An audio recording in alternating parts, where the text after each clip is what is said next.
I heard this from a friend of mine who was a nursing student at another university.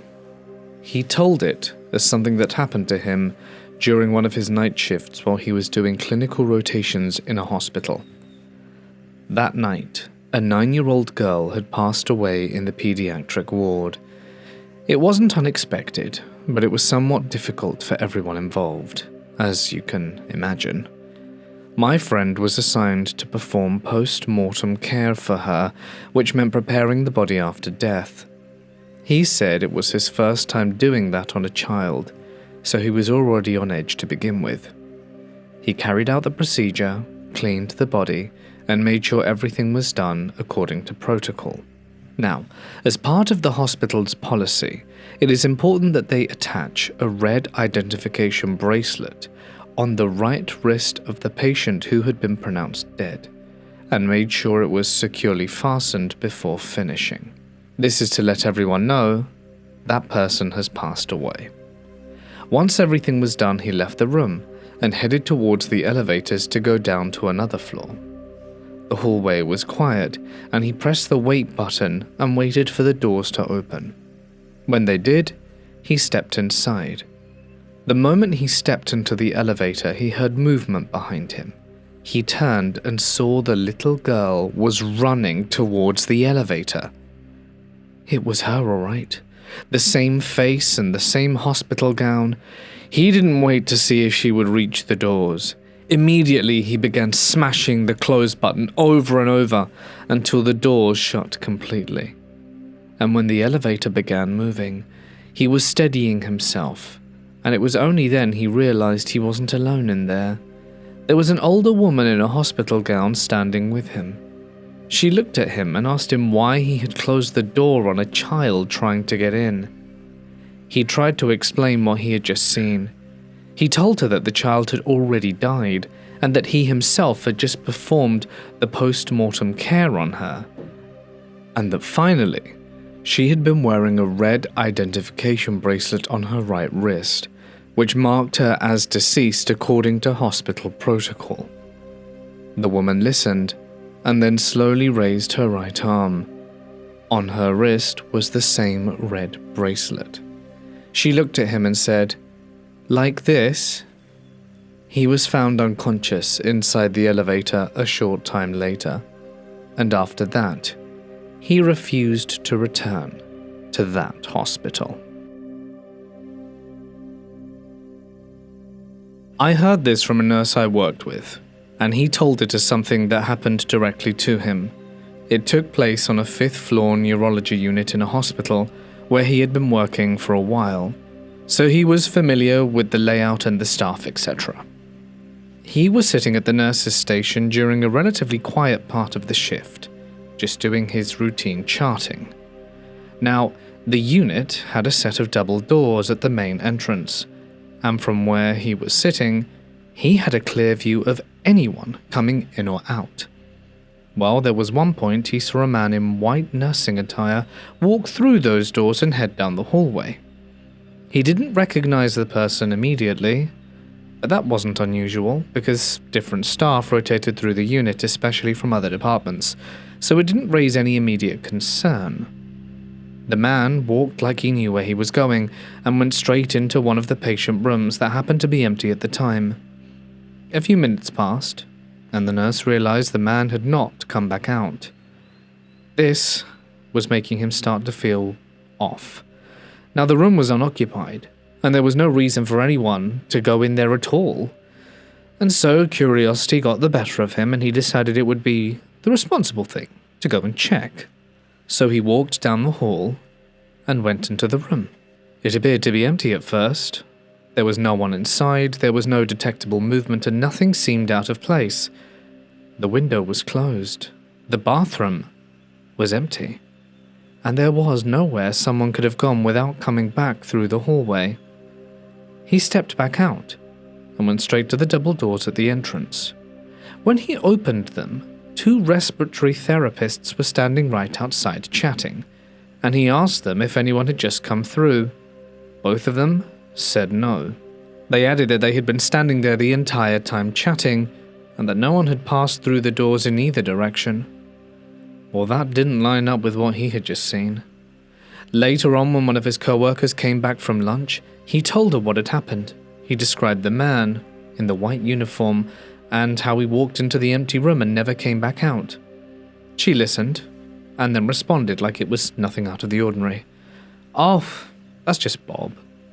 Though he later admitted he didn't remember the actual name she used, she went on to explain that years earlier, a licensed vocational nurse who worked on that unit had been accused of molesting a child. According to the story, he believed he was about to be arrested, and before that could happen, he went into that same room and jumped out of the window. She said people on that unit did see him from time to time, not constantly, but enough that it had become something people didn't really question anymore. It was just like he was replaying his final moments while being alive. I used to work at a state institution for individuals with developmental disabilities. At one point, our usual building was being remodeled, so our entire unit was temporarily relocated to another building on the property. It wasn't a place we were used to, and everything just felt slightly off, because it wasn't our usual environment. But we adjusted. This happened during an evening shift. It was the second shift, so things were still active, but starting to settle down. I was working in a locked unit designed for residents with pica, meaning individuals who have a tendency to eat non-food items. Because of that, security was taken very seriously. Some of the residents would ingest absolutely anything they could get their hands on, so keeping track of everyone was critical. One of those residents was a man called Larry. He was very well known to staff because of how extreme his behavior could be. He would try to eat clothing, pens, belts, and anything else within reach. He also had a very distinct way of walking. I would describe it as an uneven gait, and one that you could recognize immediately even from a distance. On top of that, he always wore the same bright yellow t-shirt with a large smiley face on it, which made him the easier to identify. At one point during the shift, I was walking down the hallway outside the unit when I saw Larry. He was moving away from the ward, heading down the hall like he had just gotten out. There was no hesitation in my mind. I could see the shirt, I could see the gait. It was him, everything matched. That immediately set off alarm bells, because he was not supposed to be out of the locked unit, and if he was loose in the building, this was a serious situation. I didn't try to approach him on my own, because he was known to resist being redirected and usually required at least 2 staff members to safely escort him back. I went straight into the ward and told the other staff that Larry was out in the hallway. We moved quickly, because with him, even a short amount of time unsupervised could turn into a medical emergency. We were back out in the hallway within seconds, definitely less than 15, and he was gone. The hallway was now empty. There was nowhere obvious he could have turned or hidden in that short amount of time, but he was not there anymore. We split up immediately and started searching. Every available staff member joined in.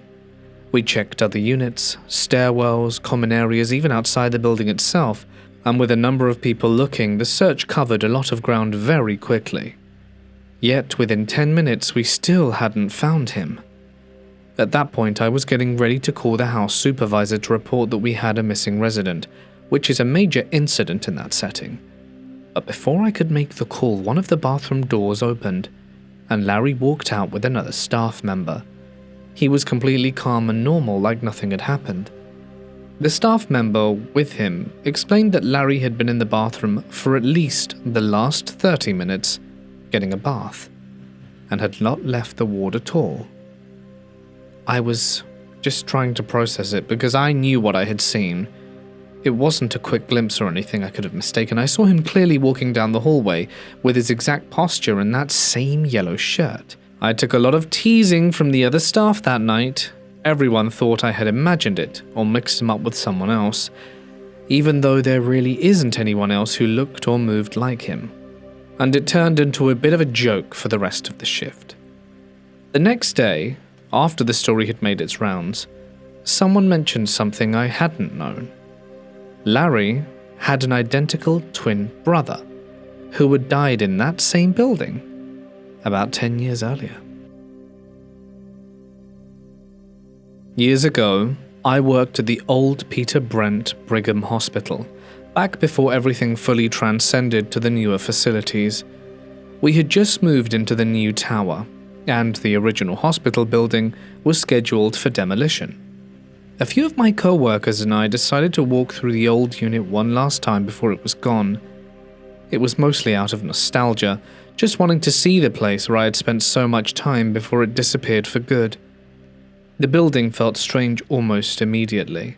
It wasn't abandoned, but it was just empty. The equipment had been cleared out, the rooms were bare, and the usual background noise of the hospital was gone. The quiet made every step echo a little more than I thought it should. We ended up passing by what used to be a large men's ward. It was the kind of room that had held multiple patients at once, but by then it should have been completely empty, of course. As we walked past, we all noticed movement on the inside, and we definitely saw figures in the room. At first it didn't even register as strange. It almost made sense in a way. Maybe someone had come back in or something had been left unfinished. Well, one of my coworkers stepped closer to the doorway and leaned in to get a better look and pulled back almost immediately. Her face went completely pale, and she didn't say anything right away, which of course, that just made me more curious. I stepped forward and looked into the ward myself. Inside, I saw two older men sitting on one of the beds. They looked completely normal at first, just sitting there and talking to each other like patients might have done hundreds of times before. There was nothing exaggerated or distorted about them, no obvious sign that anything was wrong at all. If you didn't know the context, it would have looked like a completely ordinary scene. I stepped back and looked at my coworker, expecting her to explain what had just freaked her out so badly. Then she told me that she recognized them. She gave me their names, something like Harry and Tom, though I can't remember them specifically anymore, and said that they had both been frequent patients in that ward, and even made a comment about how they'd been a handful when they were alive. Then she added that they weren't alive anymore. She said there had always been rumors that she heard that they still hung about after they passed away, but as far as she knew, no one had actually seen them there before. Safe to say that cut our visit short. I've worked as a nurse in a cancer center for years, mostly on night shifts, and this happened a while back, and I still think about it because none of us could fully explain it, but I'd like to get your take on it. So we had a patient with end-stage pancreatic cancer who was actively dying. They were extremely weak and hadn't been able to get out of bed for days. We had to use a hoist to move them, and even small movements took a lot out of them. Mentally, though, they were still clear. Well, one night, sometime after midnight, we heard screaming from their room. A few of us ran in right away, expecting to find them distressed in bed, but the bed was empty. For a moment it didn't even register. Then we saw them in the corner of the room, crouched near the window, pointing at it and yelling, "They're here! Stop them!" There was no one there. It was just the window, letting in the dark from outside. They were completely terrified, though, and kept pointing and would not look away at whatever seemed to be right in front of them. What didn't make sense was how they got there. This was someone who couldn't stand or walk, and yet had somehow gotten out of bed and across the room without anyone hearing it. And we had to use a hoist to get them back in bed. Even then, they kept looking towards the window, like they didn't want to turn their back on it. One of the nurses stayed with them after that because none of us felt right leaving them alone. Yet the fear didn't go away.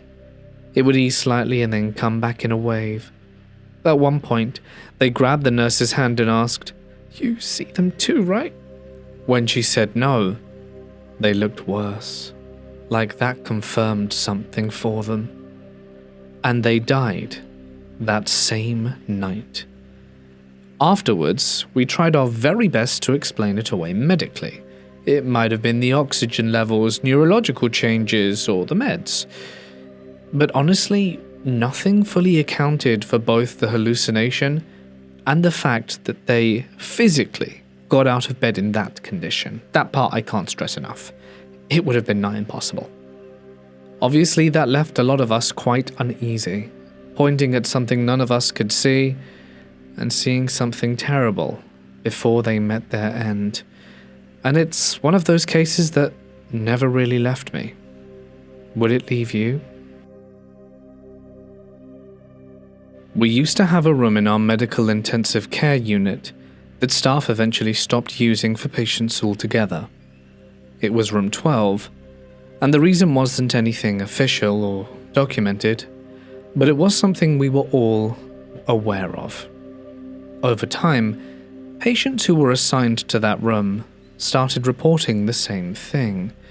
Not similar, but near identical descriptions. That would be, they would say that there was a woman in the room who would be standing or sitting near the bedside, wearing a white habit like a nun. They all described her as young, probably around 30s, and said she would be rocking back and forth slowly. But what stood out most was that none of the patients ever said she interacted with them directly. She didn't speak or made eye contact, and every single description included the same detail, that she was always facing away from them and looking towards the window. Now, the window in that room was positioned on the patient's left side, slightly above the head of the bed, so anyone lying down would have to turn slightly to see it. It overlooked a section of hospital ground where there was an old cemetery. Several nuns who had been affiliated with the hospital years ago were buried there. At first, staff assumed it was related to sundowning or general confusion.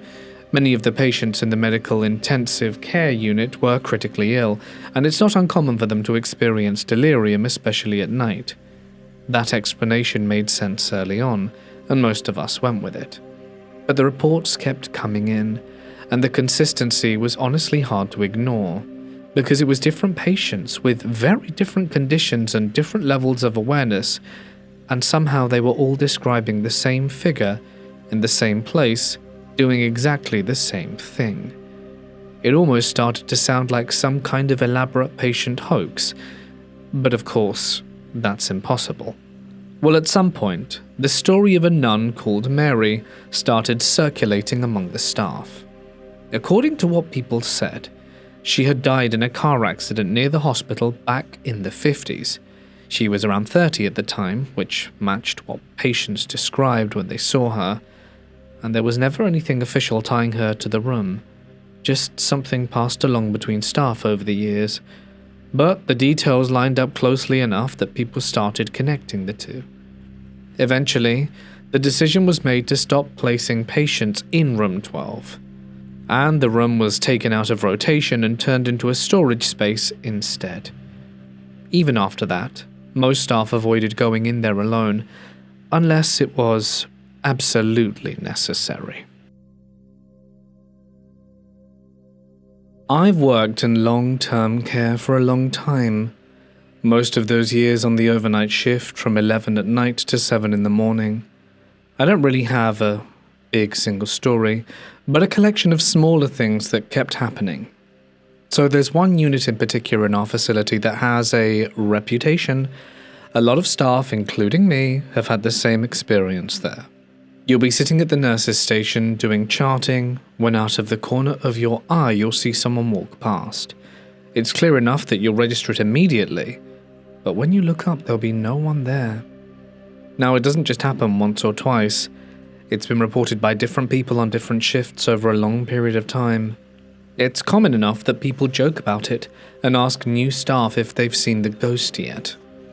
Residents have reported things too, Every so often, one will complain about children being in their rooms or running in the hallway in the middle of the night. We've had multiple residents in different rooms on the same morning asking about the little boy and whether he was still around. They weren't interacting with each other, and there wasn't anything going on in the building that would explain it. That's not to mention the times where there have been residents who will look past you and refer to the girl behind you, like someone is standing right there. When you turn to check, there's no one there. It's happened enough times that it doesn't even surprise most of the staff anymore.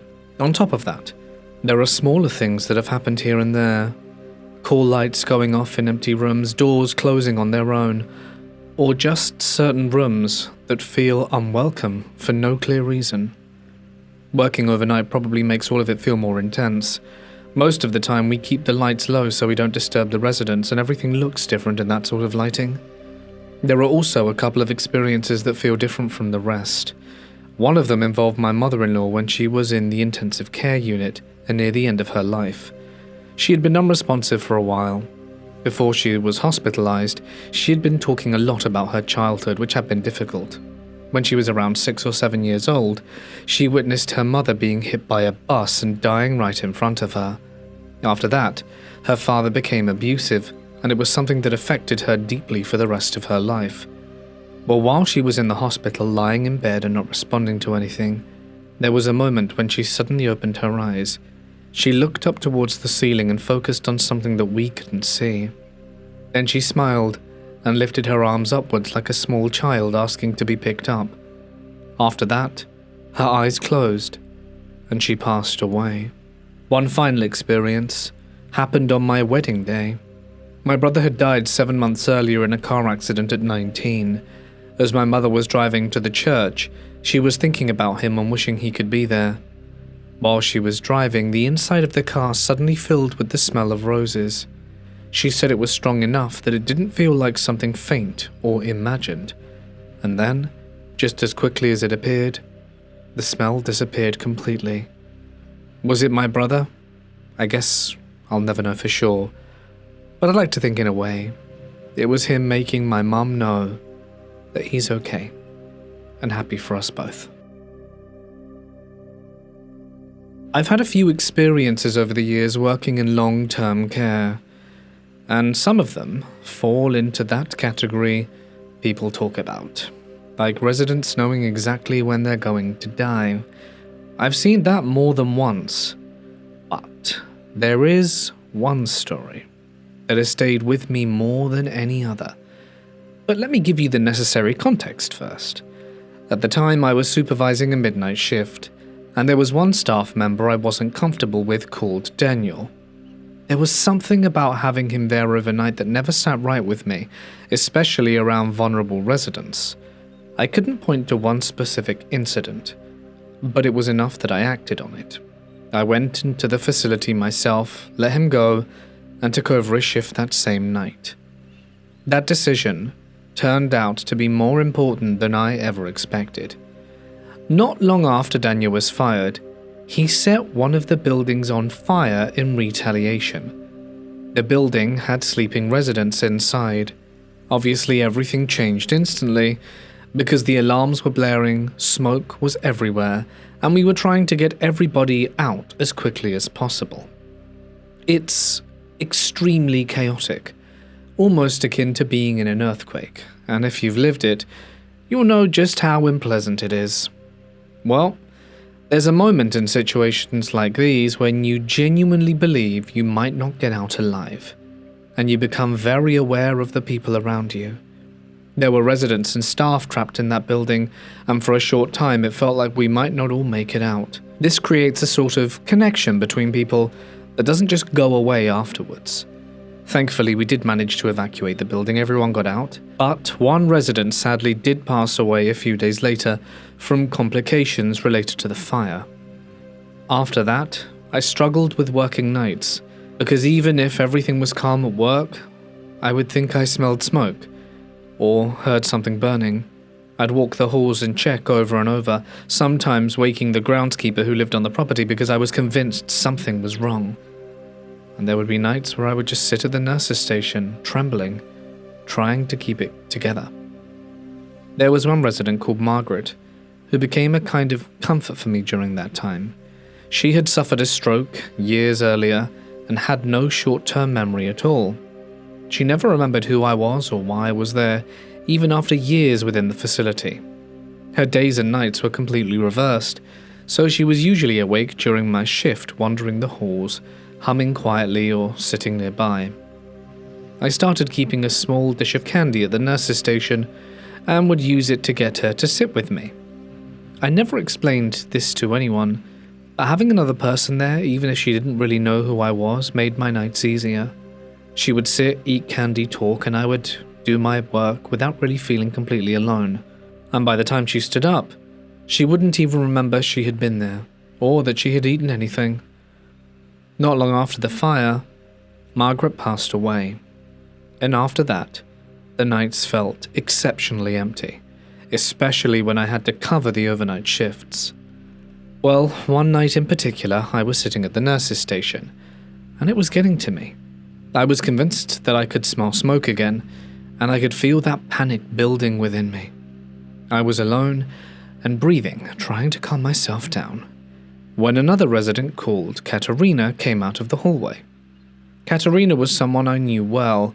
She had been in the building during the fire, so she understood what happened, even if we never spoke about it directly. She was originally from Germany and had lived through difficult experiences in her life. I pulled myself together enough to ask if she needed anything, and she said she couldn't sleep and thought it might be nice to sit and chat.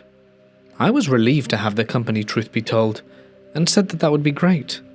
And after sitting down, she paused for a moment and then said, "Margaret just came and woke her up." I assumed she meant that she had been dreaming, and gently reminded her that Margaret had passed away. Katerina nodded and said she knew that, but she insisted Margaret had come to her. She said Margaret told her that when I worked nights I would get afraid and needed someone to sit with me so I could do my work, and that I was having a difficult night. This really caught me off guard, because I had never told anyone about that. Not about the candy, and not about asking Margaret to sit with me, ever. Before I could really respond, Katerina stood up, walked behind the nurse's station, and reached directly for the candy dish I kept tucked away. She sat down next to me and started talking to me about her life when she was younger, growing up in Germany. She stayed there with me for a while, just chatting. Katerina passed away a few years later, but I've never forgotten the night, or the way it happened. I got called to a code in the hallway during a transfer from the emergency department to one of the inpatient floors. The patient was being moved on a stretcher with a technician accompanying her, and from everything we were told, she had been stable enough for transport. This wasn't expected to become anything urgent. But by the time I arrived, the situation had already morphed. The patient was now unresponsive, and the team was starting resuscitation efforts right there in the hallway. Equipment was being brought in, and the people were moving quickly to get things rolling, and it turned into a full code within seconds. After everything was over, I spoke with the technician who had been with her during the transfer. He was still shaken, trying to explain what had happened in moments before she collapsed.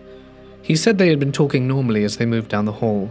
She was alert, talking and answering questions, and there was nothing unusual about anything. Then, without any warning, she looked upwards like she was focusing on something above or ahead of them. And then she said very calmly, "Oh, here comes God. I think I'll go with him." And then she went unresponsive. There was no gradual decline, you understand. No sign anything was about to happen. She just gave that statement, and her body died.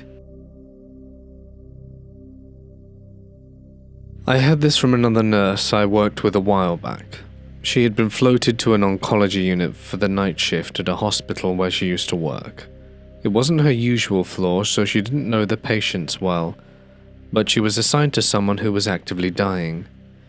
The patient had been unconscious for several days and had no response to voice or touch, and from everything the team knew, there was no awareness left. At some point during the night, she went into the room for a routine check. The lights were low, everything was quiet, and nothing seemed out of place at first.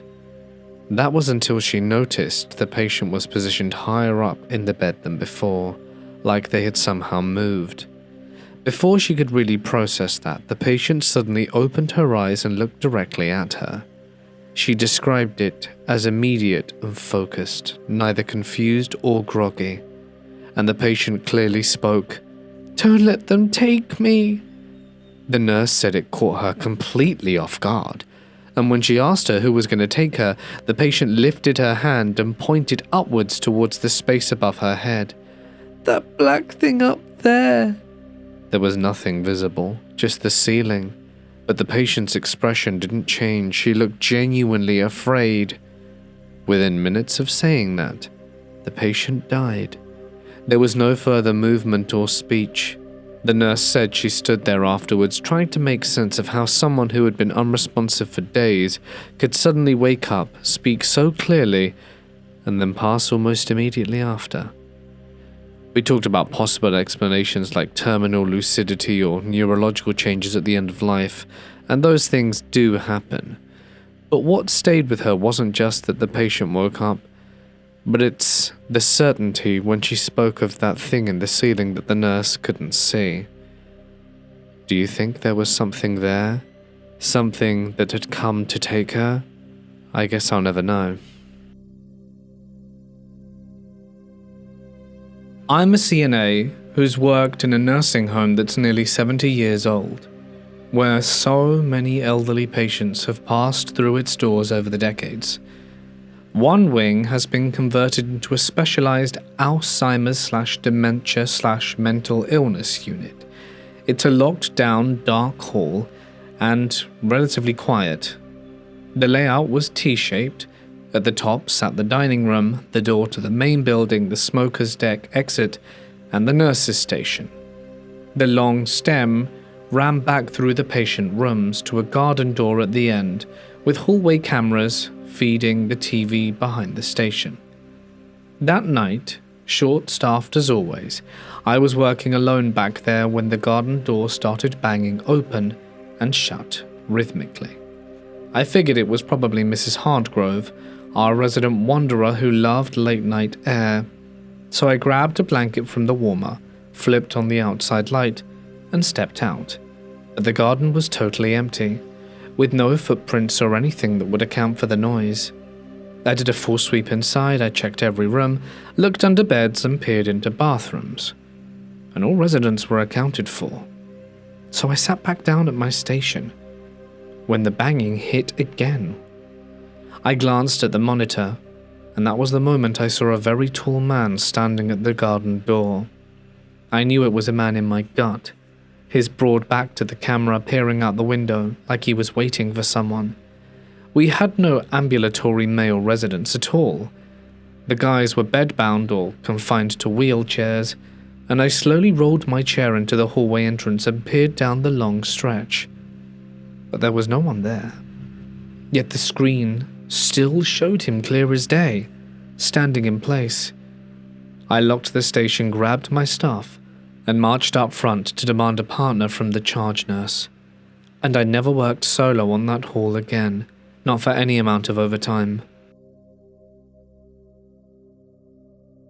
This was my second nursing job, and was considerably different from the first, which was at a rehabilitation at a mental health care facility. This was a juvenile detention facility. That's right, a kids' jail. I was not nearly as intimidated by this as I admittedly should have been. I figured my position was in the wellness department, and that containing combative children would be the support staff's responsibility, since they were specifically trained for it. I just needed to attend the children's health concerns, do medical passes, and basically tend to my own affairs and business. So with this in mind, I began my job as a nurse. in a juvenile detention facility. Children acting absolutely buck wild was nothing new to me. My very first day, a teen boy from the sex offender cottage was brought to an intake cell through the Sally Port and held in one of our cells there until we nursing staff could assess him.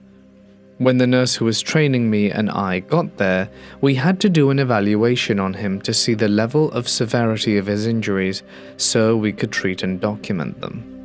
This lad had repeatedly slammed his forehead against the inside of his intake cell and had managed to get about a quarter-sized goose egg on his forehead.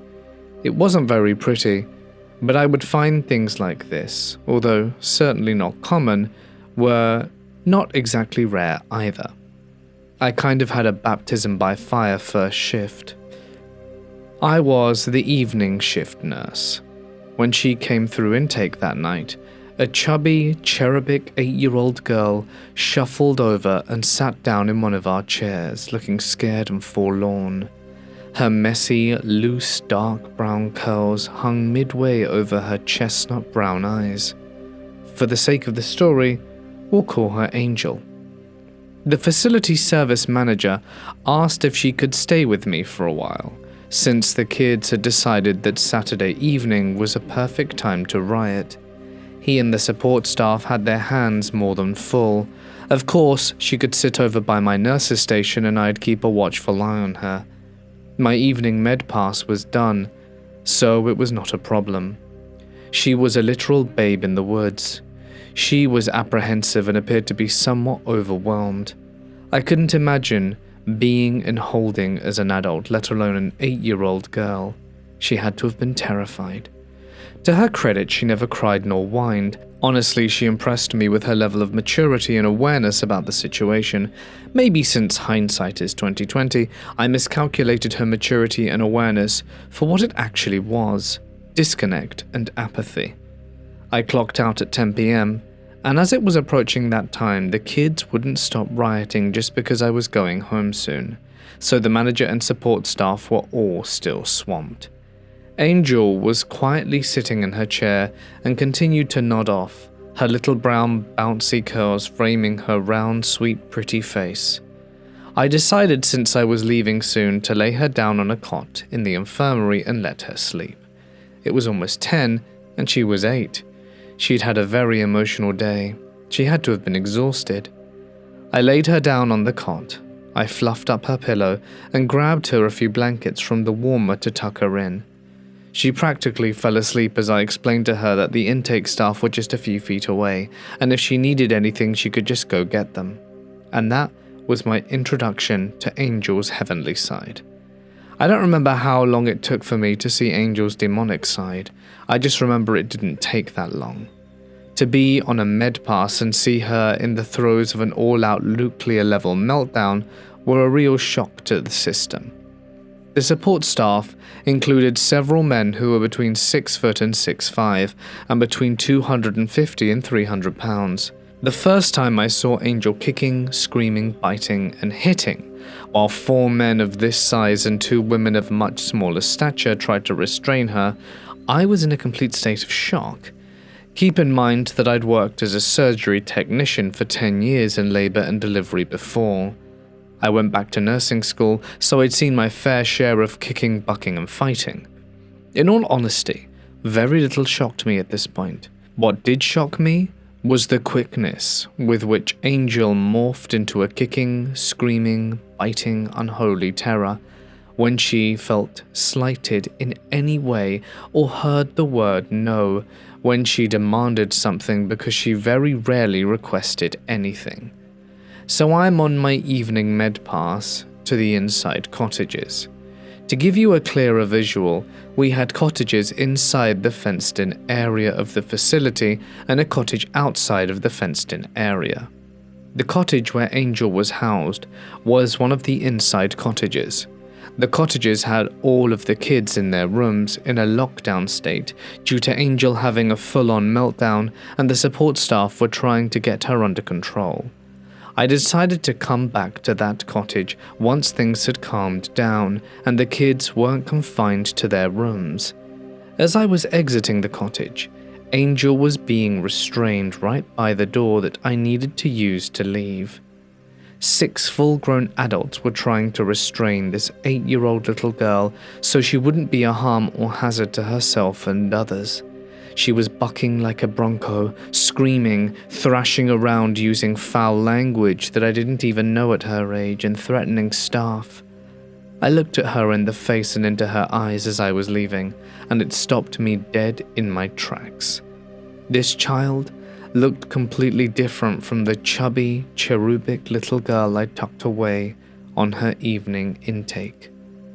Her pupils were so dilated that the chestnut-brown irises of her eyes were now jet black. She had very little white sclera showing as well. This wasn't just low-level light pupil dilation either. The black damn near took over her entire eye. Her voice unnerved me the most. It was guttural and deep like a man's.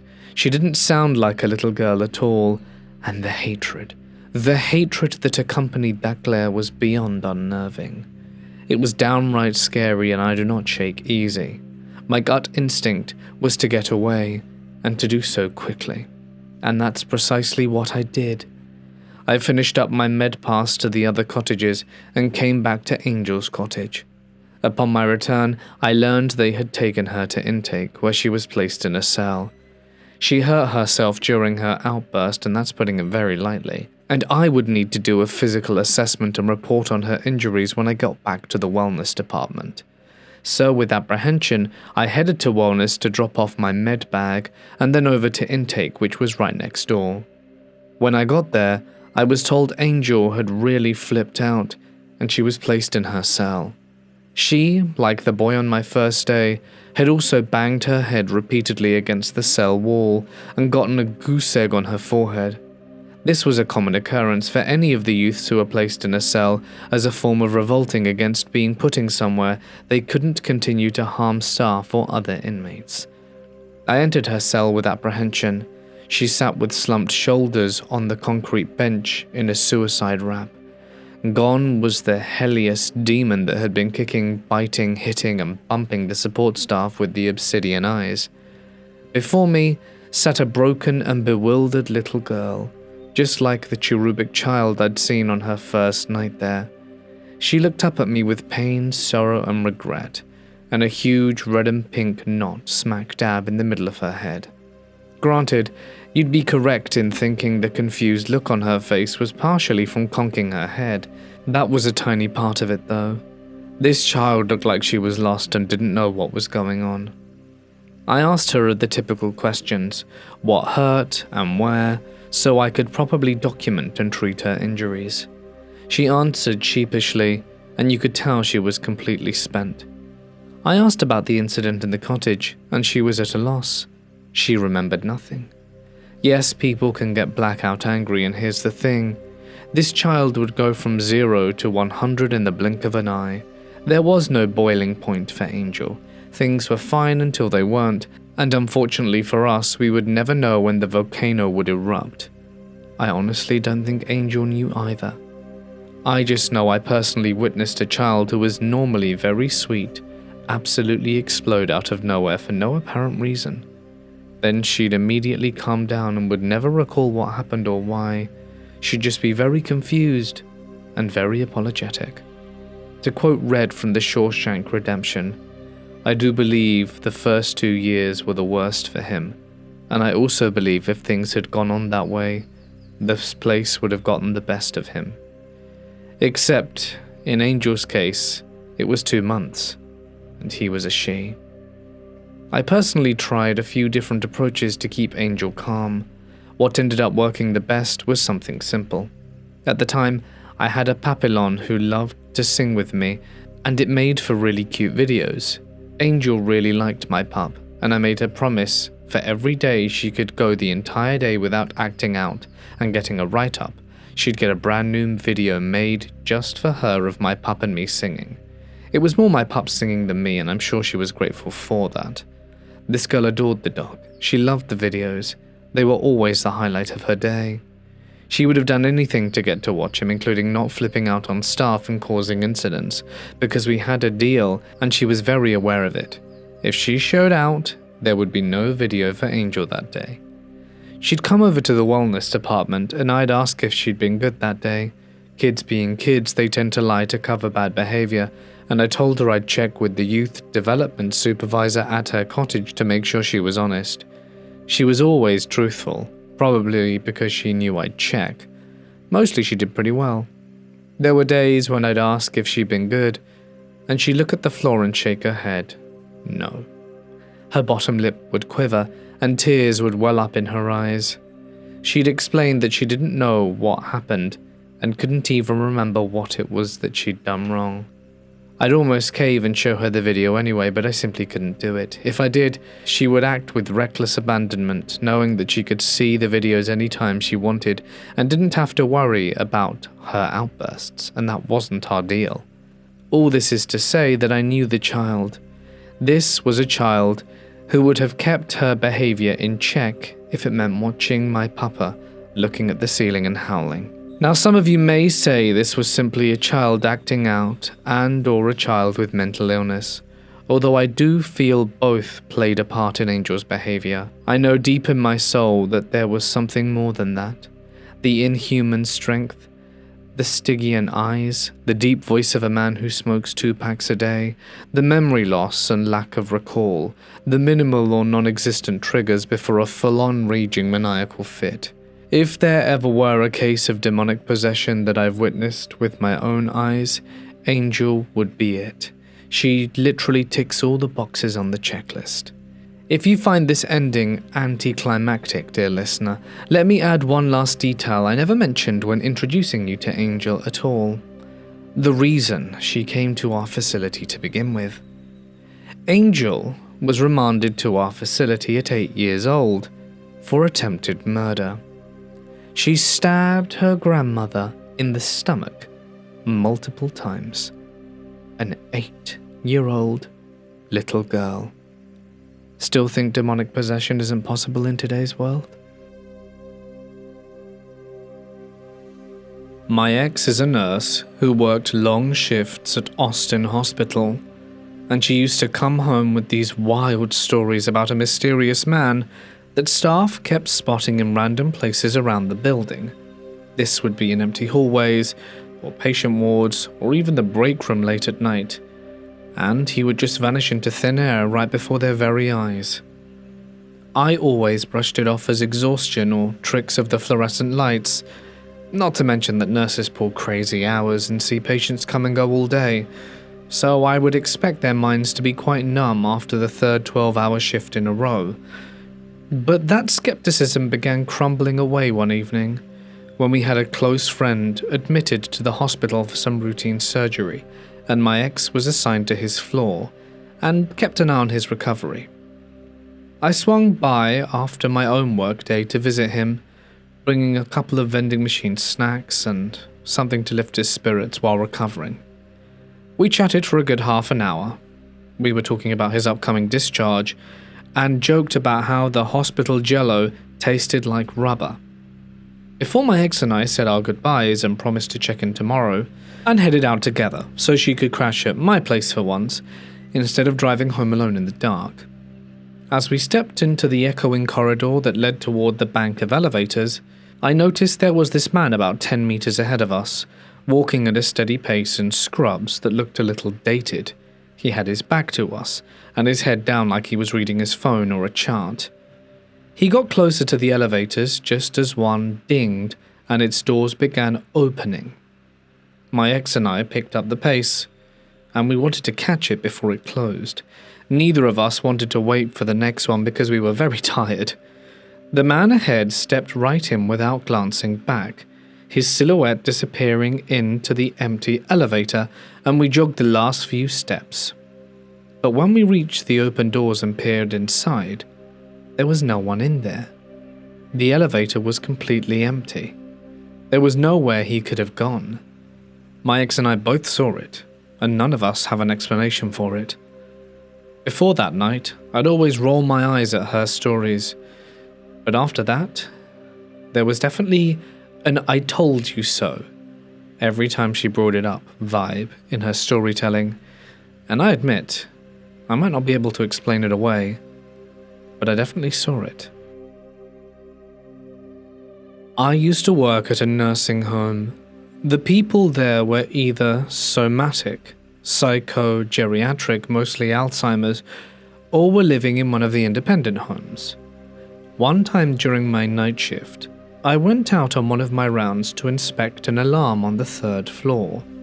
This is standard procedure and is usually nothing, just old people tripping their bed sensors indicating they got out of bed at night. There were 4 departments per floor, each department housing 8 rooms/people, and the way they were built was like in sets of 2 with 3 sets of elevators, 1 for each side and 1 big one in the middle. The elevator room was not accessible for the old people with Alzheimer's and was separated by 2 heavy big doors which required a pass to open. So I make my way to one of the departments and exit the elevator and use my passkey to open the department to investigate the bed alarm that went off there. As soon as I arrived, I could clearly see who it was, since the room was next to the elevator and opened up compared to the other closed ones, and, well, people with dementia are not known for their stealth abilities.